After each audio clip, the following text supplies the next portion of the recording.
Assalamu alaikum rahmatullahi wa barakatuh. Bismillahir Rahmanir Rahim. Alhamdulillah. Wassalatu wassalamu ala Rasulillah. Brothers and sisters, I wanted to share with you a beautiful poem by a man by the name of Jack Shamaas, if I pronounce his name right, a Christian Arab who wrote a poem about Prophet Muhammad sallallahu alaihi wasallam. Now, in the time of the Prophet sallallahu alaihi wasallam, we know that he had critics and people who talked bad about him. And Allah subhanahu wa ta'ala told the Prophet sallallahu alaihi wasallam, it's not you that they're rejecting, it is Allah that they're rejecting. Human beings have this psychology, they always want to find, of course, some excuse. And the easiest thing to do is, always, of course, is to shoot the messenger. So what do? Is they try to do character assassinations. And we see what goes on in the world. The people, what are they going to reject? That you should be righteous, that you should be chaste, that you should speak kindly, that you should believe in only one God, that you should do your prayers on time and obey and pray and worship Allah or God as He wants you to worship and not as you want to be, to worship Him, that you should not drink, that you should not, exploit the different avenues of sex and pornography and all these things that big businesses and companies are making money from. This is what Islam calls to. This is what Prophet Muhammad ﷺ called to. And that's why it's such a scary thing for the world who's following their desires. And that's what Allah subhanahu wa ta'ala says in the Quran, أَفَرَأَيْتَ الَّذِي مَنِ اتَّخَذَ إِلَهَهُ هَوَاهُ. This is in the end the other thing. Yes, I know people are saying we're worshiping this, worshiping that. In the end of the day, as one of the scholars said when he classified the different deviant groups and sects, and he said, in the end of the day, what they have in common, all of them, is one thing, that they follow their desires. But I want to read this interesting poem, and to be honest, I came across it when I was in Kuwait, and I want to do a bit more research on it, and someone knows anything about this person, to please put in the comments whether he became Muslim or not, whether he is Muslim or not. We have to understand, even in the Quran, when Allah subhanahu wa ta'ala talks about the Nasara, or the Bani Israel and so on, and he talks about that they believe, but he names the Nasara and the Bani Israel or Yahud is those who believe from them.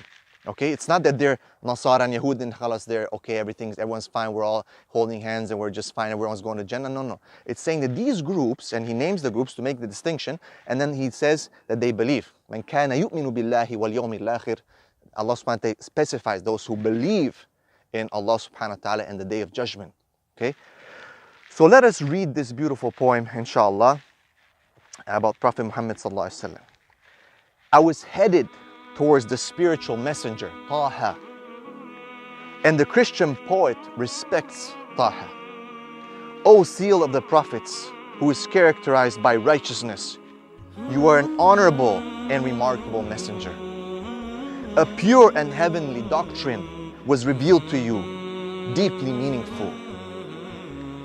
I brought abundant hope and ended ignorance. It brought abundant hope and ended ignorance and the shirk of worshipping idols. Despite the efforts of the West to hurt him, he didn't get humiliated and subdued. Deceive couldn't hide the light of the law, and your light will maintain pure and spiritual, or remain pure and spiritual. What should I say about the superiority of Muhammad sallallahu alaihi wasallam, who guided the ship wisely and safely? The symbol of Islam is the righteous book, which is the only path to salvation. O Muhammad, I am from the progeny of Arabs. I love your religion, the religion of love and devotion. I defend you with love, even if this leads to cut my tongue. I admire in my words, which express the love in my heart. I write poems for the religion of forgiveness. Forgiveness is the virtue of Islam, amongst other morals as beautiful as the sound of pleasant music. You gave the Arab Christians glory and a high rank. You illuminated the path with a perfumed message of the seal of the prophets and religions. You touched the heart of people with a wisdom which can only come from the depth of the heart. You put your blessings in the gardens of my eyes, and you permanently affected the depths of my heart with your glory. I sacrificed my soul for the sake of Arab. With the letter Dad, Bible and Quran, I inscribed the morals of Muhammad with my feelings, and I started drinking from the river of the most merciful. I planted in the great trees the letters of brotherhood, sweeping with happiness in Beni Qahtan's place. I took Fatima as a sister because of my Arabic blood, and the chastity of Maryam is in my heart. I see the light of Muhammad's law, which mounted to the highest rank. His principles are important and hold the scene of righteousness and piety. Dignity is following him wherever he walks, like the continuous taste of honey in his mouth. And any arrogant foreigner that appears will soon disappear. And any arrogant foreigner that appears will soon disappear, like a bubble in a cup. I handed myself in this world to Allah, and I am proud of the helpful Muslim. And if you send your regards to the Prophet ﷺ, send him greetings of the Christian men. Allahu Akbar. O Prophet, lead us in the direction of faith towards the highest ranks.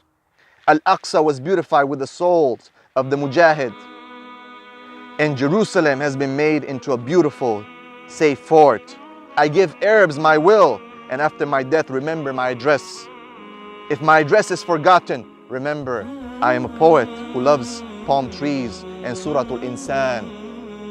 Who loves palm trees and Suratul Insan. O Prophet, you are better than whatever I have praised you with. Words are not enough for your praise. The whole world will not be able to break this doctrine as long as the religion following the path led by the Quran. Allahu Akbar. Subhanallah. Walhamdulillah. Wa la ilaha illallah. Allahu Akbar. Brothers and sisters, beautiful words about Prophet Muhammad ﷺ in a time where people, they don't know him. They don't even do any effort to get to know him. They don't even try. Sadly, the venom that spills from their mouths and what's in their hearts is even worse, out of ignorance. And sometimes we have to understand that it's also our fault and it's our responsibility, number one, to show and to live like Muhammad ﷺ. Because if we don't live like Muhammad ﷺ, then people are going to move away from us. And at the same time, to teach people about Muhammad ﷺ. Two of them are important equally, and if one of them is more important than the other one, is the action. Because the action speaks louder than the words. Jazakumullah khair. Wassalamu alaikum wa rahmatullahi wa barakatuh.